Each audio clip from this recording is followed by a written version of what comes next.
બારાબોર rifle કહેવાય. Original નામ બારાબોર rifle.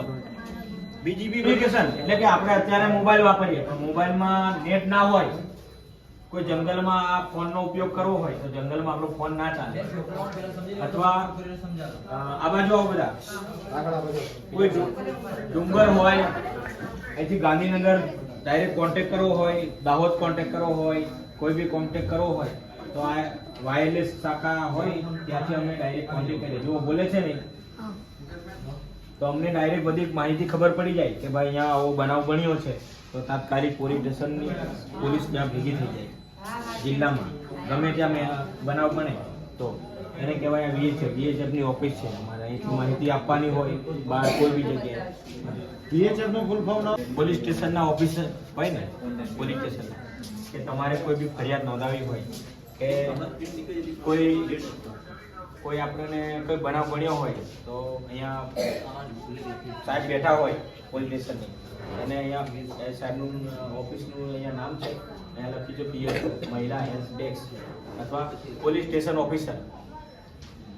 અહીંયા બેઠા હોય, આપણે કોઈ બી ફરિયાદ લખાવવું હોય, કંઈ બી જાણ કરવું હોય, બહાર ટેબલ પર બેસવાનું, બરાબર, અહીંયા આવવાનું, અહીંયા લખાઈ દેવાની. અરજી લખાવવું હોય તો FIR કરાવી તો એના ટેબલ છે, બરાબર. એ બાજુ આવો. ચલો, આ ક્રાઇમની ઓફિસ કહેવાય. જે કઈ આપણને અહીંયા કોઈ FIR દાખલ થાય કે કોઈ બી ક્રાઇમ લેવલની માહિતી હોય તો એની ઓફિસ આ છે. કોઈ ગુનો દાખલ થયો હોય એના જે રેકોર્ડો હોય, આરોપીઓના રેકોર્ડ હોય, અથવા આપણે કોઈ બી માહિતી જોતી હોય, પછી કોઈ આરોપીએ વાપરવામાં હથિયાર વાપર્યું હોય, લાકડી હોય કે પછી ગમે તે હોય, મારામારી કરવા માટે ગમે તે વાપર્યું હોય, એનો રૂમ છે. રેકર્ડ રૂમ કહેવાય, ક્રાઇમ રૂમ કહેવાય, મુદ્દામાલ રૂમ પણ કહેવાય. FIR નોંધાય, જૂની હોય FIR હોય, એની માહિતી કોઈક માંગતા હોય તો આપણે અહીંયા રેકર્ડ રૂમમાંથી મળી જાય, બરાબર ને. અહીંયા લખ્યું છે E-ગુજકોપ અથવા LIB. E-ગુજકોપમાં એટલે કે આપણી FIR ફરિયાદ નોંધાય પછી FIR ઓનલાઈન કરવાની આવે. એટલે અત્યારે એવું ગુજરાત સરકારે એવું આયોજન કર્યું કે આપણે કોઈની ફરિયાદ જોવી હોય કે ભાઈ પોલીસ સ્ટેશનમાં જઈને ફરિયાદ શું લખાવ્યું છે, તો બધાનો હક છે કે ફરિયાદમાં શું લખ્યું છે એ જાણવાનો. અત્યારે ગુજરાત સરકારનો નવો નિયમ છે એટલે આપણે અહીંયા ઓનલાઈન કરવાની FIR, અને એ આપણે ઓનલાઈનમાં જોઈ શકીએ FIR. હવે તો સરકારે એવું બી આયોજન કર્યું છે કે તમારો મોબાઈલ ખોવાઈ જાય, તમારી બાઇક ચોરાઈ જાય તો તમે ત્યાં મોબાઈલમાં રહીને ફરિયાદ નોંધાવી શકો. એ અહીંયા આવે, અહીંયા અમને ખબર પડે કે ભાઈ આ ફલાણા ગામની FIR આવી છે, બાઇક ચોરાઈની, મોબાઈલ ખોવાઈની, તો અમે અહીંયા એની પ્રિન્ટ કાઢીને અહીંયા તપાસ કરીએ. એટલે કે ઓનલાઈન થાય. તમારે હમણાં હાજરીનું બધું ઓનલાઈન થાય એવું થાય ને તમારે, તો એનો આ રૂમ છે સ્પેશિયલ ઓનલાઈન. આ બાજુ આવો બધા.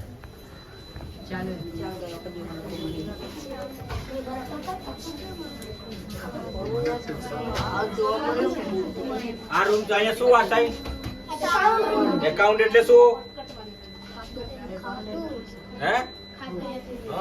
એકાઉન્ટ એટલે આપણું ખાતાની જે વિગતો હોય બધી. ધારો કે ગુજરાત સરકાર પોલીસને પગાર આપતું હોય તો એનું અલગ ઓફિસ હોય, અહીંયા અમારો પગાર બને. પછી કોઈ બી લેવડ દેવડ હોય ખાતાની, આપણા પોલીસ સ્ટેશનની કોઈ બી લેવડ દેવડ હોય એ આ ઓફિસમાં કામ કરે. અને આ ઓફિસમાં આ ઓફિસ કેવી હોય, ધારો કે તમારો જે પોલીસને જે આપવાનું કોઈ સાધનો હોય, અમારી વર્દી હોય કે કોમ્પ્યુટર હોય, ખુરશી, ટેબલ, અહીંયાથી બધી વહીવટી શાખા અહીંયાથી બધું મળે, ફાળવણી થાય એવી આ ઓફિસ આવે. પોલીસ સ્ટેશને બી અલગ અલગ બધી ઓફિસ આવે. આ ઓફિસમાં એક બીજી બી વસ્તુ આવે. તમે આ જોઈ છે તમે? આ શું કહેવાય? તો આપણે ઘરે બધાને ઘરે બંદૂક હોય, આમ ટીંગાડેલી હોય ને, તો એને બંદૂક કહેવાય. પણ આને આપણે બંદૂક કહેવાય દેશી ભાષામાં, પણ આને આપણે બારાબોર રાઇફલ કહેવાય. ઓરિજિનલ નામ બારાબોર રાઇફલ. બીજી બી બધી ઘણી બધી રાઇફલો છે, પણ આપણે એક તમને જોઈ નહીં હોય એટલે આપણે બતાવી દઈએ. તો તમારે ઘરે જે બંદૂક છે જે રાઉન્ડ આવે એ આપણે એક નાખીને એને તોડી આપણે.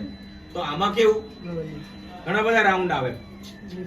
કોઈ બી પોલીસ પર હુમલો કરે આતંકવાદીઓ તો પોલીસને આપણે આ હથિયાર આપેલું છે સ્વરક્ષણ માટે, કોઈને ચલાવી દેવાનું એવું નથી, બરાબર? એટલે એમની સમજતા પોલીસને બંદૂક આપી દીધી એટલે ચલાવવાનું, સ્વરક્ષણ માટે આપેલી છે, કોઈના પર આમ ચલાવી ના શકાય, બરાબર છે? અને આવી રીતના ચલાવવાની. આપણે આ લોડ કરી દીધી, આમ કરીએ એટલે ડાયરેક્ટ ફૂટે. હંમેશા કોઈ બી વસ્તુ પકડેલી હોય આવી તો એને આપણે ઉપર તરફ રાખવાની. કોઈ બી વસ્તુ હોય એને આપણે ઉપર તરફ રાખવાની. આપણે આ એવી વસ્તુ છે બહુ જીવલેણ હુમલો કહેવાય. કોઈને વાગી જાય, બંદૂકની ગોળી છૂટે તો મરી જાય, એટલે આને આમ આમ રાખવાનું. કોઈ દિવસ આમને પકડવાની, આમને ક્યારેય કોઈ એમ દબાઈ જાય તો ઉપર જવા જાય એમ, અને આમ રાખી તો આમ રાખી દો ઉપર. હા, અને આમ પકડવાની બી નહીં કોઈને. અને ગાડી કોઈ ફરિયાદ લખાવી, એ ફરિયાદનું ઇન્વેસ્ટિગેશન એટલે તપાસ થાય. કોઈ ફરિયાદ લખાવી, સામેવાળાને આરોપીની તપાસ કરવા અહીંયા આ ઓફિસમાં તપાસ થાય કે ભાઈ ફલાણી વ્યક્તિએ ફરિયાદ નોંધાવી છે તો શેના માટે નોંધાવી છે, સામેવાળી વ્યક્તિએ શું કર્યું છે, કોણે કોણે માર્યું હતું, કોણ મારવામાં હતું, કેટલા જણા હતા, એ બધી તપાસ થાય. ખબર પડી ને તમને? રાઇટર ઓફિસ એમ. ચાલો આગળ. પોલીસ સ્ટેશન હોય, હમણાં આપણો કઈ પોલીસ સ્ટેશન ચલાવવા માટે પૈસાની બી જરૂર પડે ને, તો અહીંયા પોલીસનો પગાર થાય કે કઈ બી વસ્તુ ફાળવવાનું હોય સરકાર તરફથી આવે એને અહીંયા અલગ અલગ પોલીસને આપવાનું હોય, વર્દી હોય કે ટોપી હોય, બૂટ હોય, એ બધું અહીંયા ખુરશી, ટેબલ છે એ બધું આપણે આ ઓફિસથી બધું ફળવાય એમ. જેમાં સરકારે બહુ શોખ હોય આપ ગન કે બંદૂક જોવાનો. તમે ઘરે આને બંદૂક કહેતા હોય, જોઈ છે બધાએ? ક્યાં જોઈ છે? ઘરે પણ આવી જોઈ છે? હે? અચ્છા, તો આ બંદૂકનો ઉપયોગ ક્યારે થાય? કોઈ દુશ્મનને મારવા માટે. પણ દુશ્મન કેવો હોવા જોઈએ? અહીંયાનો દુશ્મન હોય એને બંદૂક મારી દેવાય? હે? કોઈ આપણને સામે ફાયરિંગ કરતું હોય તો જ આપણે સામે ફાયરિંગ થઈએ ને. પણ એ કેવું હોય કે સ્વરક્ષણ બચાવ માટે આપણે કોઈને બંદૂક આપી દીધી, કોઈ પોલીસને, તો અમે સામે ફાયરિંગ ના થાય. જોઈ છે ને બંદૂકનો ઉપયોગ ક્યાં થાય? તો શું કહેવાય આપણે આને કેમેરો કેમેરો કેમેરો બી લાવો. એ બોક્સમાં રહ્યો અરે મહેશભાઈ, આને તમારે ચલાવવું હોય તો આમ પકડવાનું. આમ કઈ બી વસ્તુ હોય ને ત્યારે આમ પકડવાનું, કડક પકડી રાખવાનું. કોઈ બી વસ્તુ તમે જ્યારે પોલીસ ખાતામાં આવો, પોલીસ ખાતામાં આવો, તમારે નોકરી કરવી હોય તો તમને પહેલા બંદૂક પકડતા શીખવાડે. ચલાવવાની બી ટ્રેનિંગ હોય, બધી ઘણી બધી હોય, પણ તમને પહેલા પકડતા શીખવાડે બંદૂક કેવી રીતના પકડવાની. આને ચલાવી હોય તો આપણે આમ એને લોડ કરી શકીએ. લોડ થઈ ગઈ, હવે બંદૂક આપણે ખાલી ચલાવવાની જ છે, પણ આપણે કેવી રીતના ચલાવવાની ખબર ના હોય, બરાબર?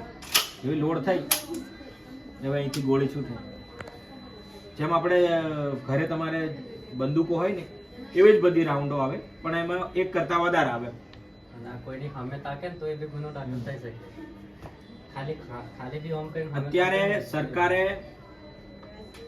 પોલીસને કેમેરા આપ્યા છે. કોઈ દિવસ ટીવીમાં જોયું છે? હે? કેમેરા આપ્યા છે. એ કેમેરા પોલીસને અહીંયા લગાડીને જવાના હોય અત્યારે. તો કઈ બી ઇન્વેસ્ટિગેશન કોઈ બી ફરિયાદ નો એ કરવા આવ્યો, કોઈ જગ્યાએ બનાવ બન્યો, કોઈ મારામારીનો બન્યો, કોઈ ઝઘડાનો બનાવ બન્યો, કોઈ જગ્યાએ રેલી કાઢી, તો આપણે આ કેમેરા અત્યારે આપ્યા છે સરકારે. એ કેમેરા આપણે એનો ઉપયોગ કરવા માટે જો ચાલુ થઈ ગયો. હવે એને આપણે આમ દબાવશું, આ બધાનું રેકોર્ડિંગ થાય. આ બધું રેકોર્ડિંગ થાય. આ ગાંધીનગરની ઓફિસ આવે ત્યાં રહીને ત્યાંની કર્મચારીઓ તેની ઓફિસ જોવે કે ભાઈ બારિયાની અંદર શું થઈ રહ્યું છે. અમે અહીંયા લગાડીને જઈએ તો અમારા સામે કેવા બનાવો બને છે, શું છે, સાચું બનાવ બન્યો છે, ખોટું બનાવ બન્યો છે, આ કેમેરામાં રેકોર્ડ થાય. અને કેમેરાની જે રેકોર્ડની હોય ત્યાં આ આમાં નાખવાનું હોય એ કોમ્પ્યુટરમાંથી રેકોર્ડ રહે એ જ્યારે પણ જરૂર પડે ત્યારે આપણે આને કેમેરાને જોઈ શકીએ. સાહેબ આ બાજુ થોડુંક બતાડજો. આ રેકોર્ડ ચાલુ છે અને આમ લગાડવાનું આવે અને ડ્યુટી પર જવાનું હમણાં નવા નિયમ મુજબ.